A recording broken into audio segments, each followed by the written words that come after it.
सत्यमेव web TV में आप सभी दर्शक बंधुओं का बहुत बहुत स्वागत है। सुप्रभात, आदाब, नमस्कार। भदोही जिले की खबरों को लेकर हाजिर हूं मैं नसीर कुरैशी। आज शनिवार की खबरों में क्या कुछ है, देखिए इस आज की अहम व बड़ी खबर के साथ। जिले के दीवानी न्यायालय की सुरक्षा व्यवस्था परखने खुद पुलिस अधीक्षक अभिमन्यु मांगलिक न्यायालय परिसर पहुंच गए थे। इस दौरान आकस्मिक चेकिंग अभियान भी चलाया गया।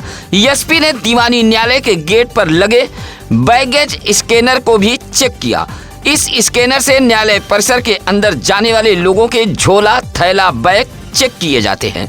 दलबल के साथ एसपी अभिमन्यु मांगलिक शुक्रवार को न्यायालय परिसर की सुरक्षा व्यवस्था परखने पहुंचे थे, जहां न्यायालय सुरक्षा में लगे पुलिस कर्मियों को पूर्ण रूप से सतर्कता बरतने के साथ साथ पूरी तरह सतर्क रहने का निर्देश दिया था। दुर्गागंज थाना इलाके के खेमापुर में ट्रेन की जद में आने से 45 वर्षीय बिंदु मिश्रा नामक विवाहिता की मौत हो गई है। मौत से मायके वालों सहित ससुरालियों में कोहराम मचा है। फिलहाल पुलिस ने शव को कब्जे में लेकर पोस्टमार्टम हेतु भेज दिया है। सुरियामा के भोरी मौजूदा निवासी नागेश शुक्ला ने बताया कि उनके बहन बिंदु मिश्रा की शादी सुरियामा के ही अभिया हरिपुर निवासी लोकनाथ मिश्रा के पुत्र विनोद मिश्रा के साथ लगभग 30 साल पहले हुई थी। शुक्रवार को उनकी बहन बिंदु मिश्रा का शव दुर्गागंज के खेमापुर गांव के समीप रेलवे ट्रैक पर पाया गया है। पुलिस ने शव को कब्जे में लेकर पोस्टमार्टम हेतु भेज दिया है। बिंदु मिश्रा का पति विनोद मिश्रा ड्राइवर है। विवाहिता बिंदु मिश्रा के 4 बच्चे हैं। फिलहाल पुलिस मामले की जांच पड़ताल में जुटी हुई है। गोपीगंज कोतवाली इलाके के कसीदहा गांव में मकान का ताला तोड़कर चोर 2 बोरा गेहूं उठा ले गए हैं। पीड़ित की शिकायत पर जांच पड़ताल के लिए पुलिस पहुंची थी। कसीदहा गांव निवासी विनोद कुमार गौतम ने बताया कि गांव में उसका 2 स्थान पर मकान है। एक मकान में परिवार के साथ रहते हैं, जबकि रिहायशी मकान से कुछ दूरी पर बने एक मकान में भूसा अनाज रखते हैं। सुबह विनोद कुमार गौतम के परिवार की एक महिला अनाज वाले मकान पर पहुंची तो देखा कि दरवाजे का ताला टूटा हुआ है और अंदर रखे गेहूं में से 2 बोरा गेहूं चोर उठा ले गए हैं। विनोद कुमार गौतम की सूचना पर डायल 112 पुलिस पहुंची थी। उधर पीड़ित परिवार ने गांव के ही एक युवक पर गेहूं चोरी का आरोप लगाया है। फिलहाल पुलिस मामले की जांच पड़ताल में जुटी हुई है। 3 दिवसीय भदोही महोत्सव 11 अप्रैल से शुरू होगा। भदोही महोत्सव का शुभारंभ योग कार्यक्रम से किया जाएगा। मां सरस्वती के चित्र पर पुष्प अर्पित व दीप प्रज्वलित कर पत्रकारों से बातचीत के दौरान भदोही महोत्सव सोसाइटी के सचिव व जीवनदीप हॉस्पिटल के डायरेक्टर डॉक्टर AK गुप्ता ने शनिवार को हॉस्पिटल परिसर में ही भदोही महोत्सव कार्यक्रम की जानकारी दी। कहा कि 11 अप्रैल से 13 अप्रैल तक भदोही महोत्सव कार्यक्रम चलेगा। भदोही शहर के अभियानपुर मैदान में भदोही महोत्सव के कार्यक्रम आयोजित कराए जाएंगे। महोत्सव में नामचीन शायरा, कवित्री व बॉलीवुड के कलाकार भी पहुंचेंगे। प्रेस वार्ता के दौरान सोसाइटी के अध्यक्ष कृष्णा मिश्रा, पूर्व चेयरमैन अशोक कुमार जायसवाल, प्रशांत गुप्ता आदि मौजूद रहे। ज्ञानपुर के बालीपुर में मौजूद पुरानी कलेक्ट्रेट परिसर के मुख्य मार्ग का नाला क्षतिग्रस्त हो गया है। क्षतिग्रस्त नाले की सरिया ऊपर आ गई है।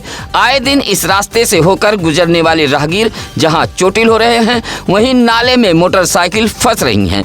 बावजूद नगर पंचायत ज्ञानपुर आंख मूंदे बैठा हुआ है। आपको बता दें कि पुरानी कलेक्ट्रेट परिसर में न्यायालय, बाल कल्याण समिति, जिला पूर्ति कार्यालय, मत्स्य विभाग, जिला उद्यान जैसे कई सरकारी कार्यालय मौजूद हैं और इन सरकारी विभाग के अधिकारियों का इसी मुख्य गेट से आना जाना होता है। परिसर में कई सरकारी कार्यालय होने के चलते सैकड़ों फरियादी भी आते हैं, लेकिन परिसर के मुख्य गेट के पास का नाला क्षतिग्रस्त हो गया है। इलाके के लोगों ने कई बार नगर पंचायत ज्ञानपुर से शिकायत भी की, लेकिन जिम्मेदार आंख मूंदे बैठे हुए हैं। क्षतिग्रस्त नाला बनवाए जाने की लोगों ने मांग की है। बिहार राज्य की मंत्री रेणु देवी का औराई चौराहे पर जोरदार स्वागत होगा। राष्ट्रीय चौहान महासंघ उत्तर प्रदेश के प्रदेश अध्यक्ष संतोष कुमार चौहान के नेतृत्व में स्वागत किया जाएगा। संतोष कुमार चौहान ने बताया कि बिहार राज्य के पशु एवं मत्स्य संसाधन विभाग की मंत्री रेणु देवी का स्वागत औराई में किया जाएगा। बड़ी संख्या में लोग बॉर्डर पर पहुंचकर रिसीव करेंगे। उसके बाद औराई चौराहे पर फूल माला, बैंड बाजे के साथ स्वागत किया जाएगा। वाराणसी काशी से प्रयागराज जाते समय मंत्री रेणु देवी का औराई चौराहे पर स्वागत होगा। भदोही सुरियामा रोड के चकिया तिराहे के पास आधी रात के करीब तेज रफ्तार कार अचानक बेकाबू हो गई।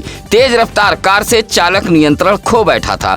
बेकाबू कार सड़क किनारे एक दीवार से टकराते हुए क्षतिग्रस्त हो गई है। हादसे के बाद कार छोड़कर चालक मौके से फरार हो गया था। तेज आवाज के साथ दीवार से भिड़ी कार से अफरा तफरी फैल गई थी।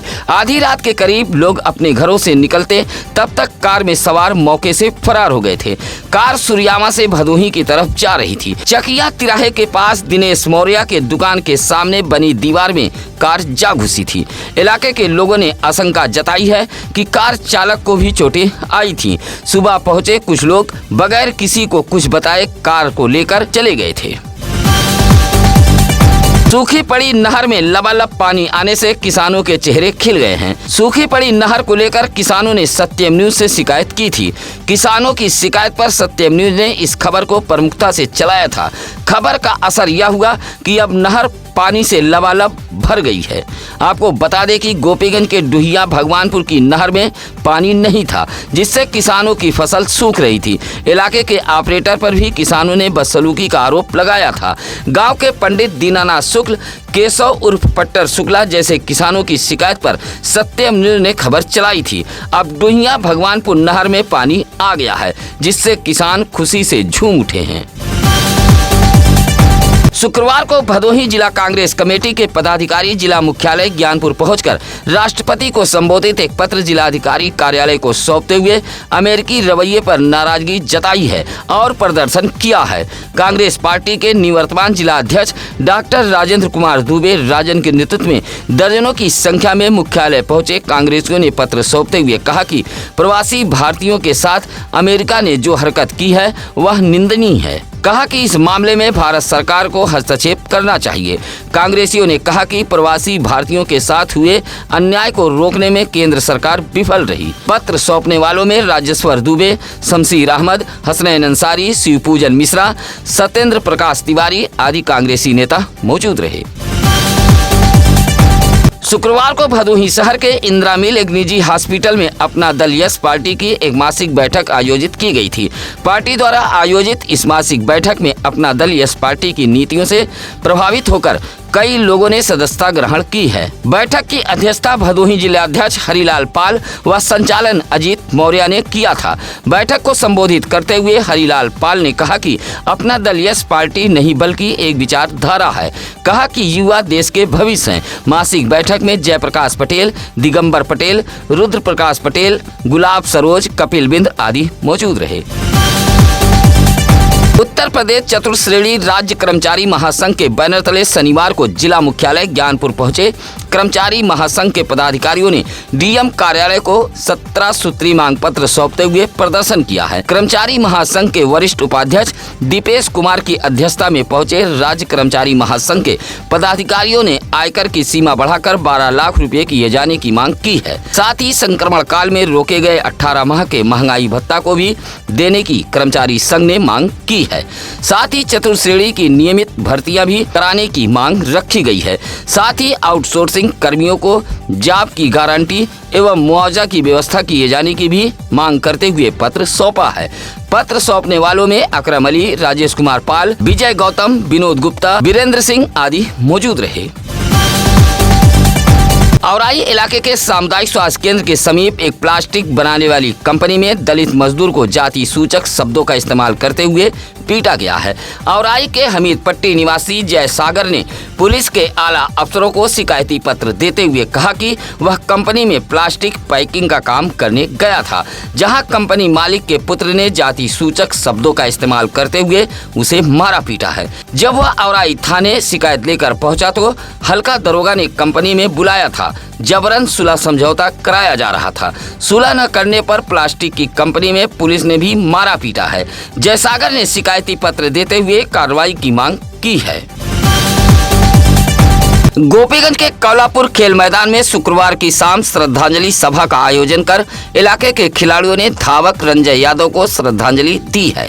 आपको बता दें कि बिहरोजपुर के गोसाईपुर गांव में जमीनी विवाद के दौरान हुई मारपीट में रंजय यादव की मौत हो गई थी। शुक्रवार की शाम कोल्हापुर खेल मैदान में इलाके के खिलाड़ियों ने कैंडल जलाकर रंजय यादव को श्रद्धांजलि दी है।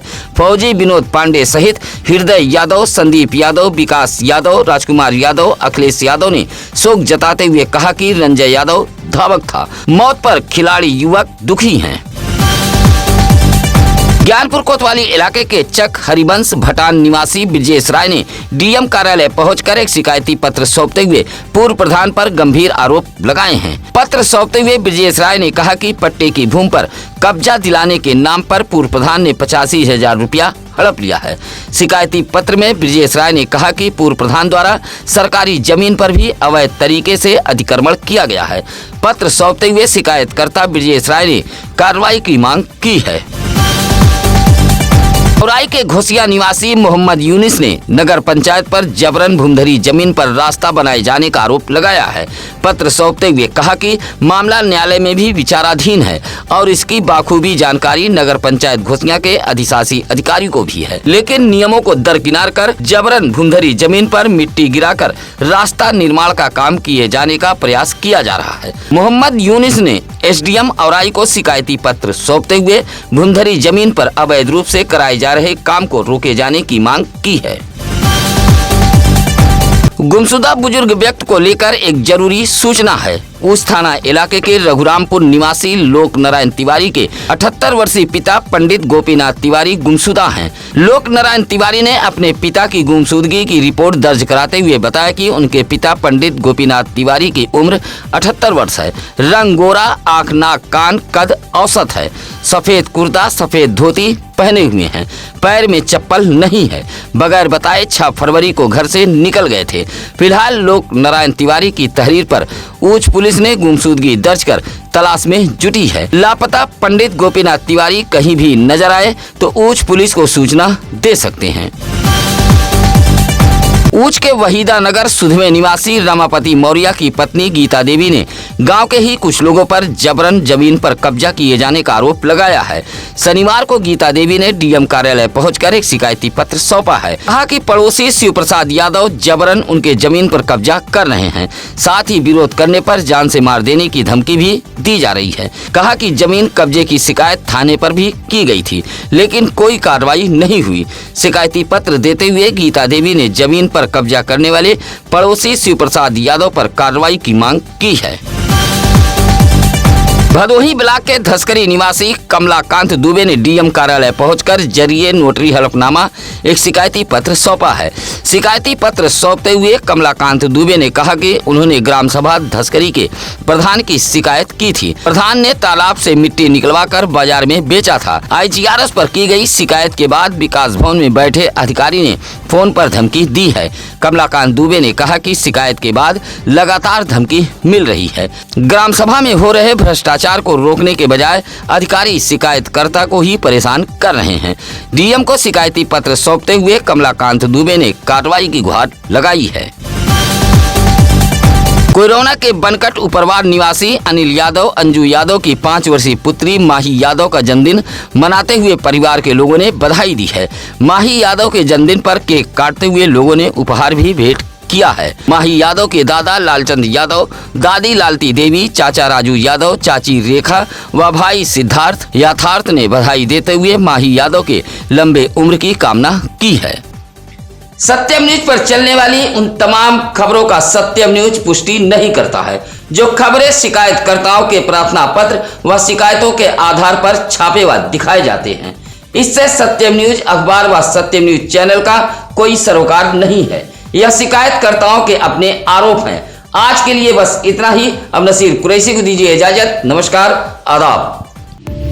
ताज़ा खबरों के लिए सत्यम न्यूज को सब्सक्राइब करें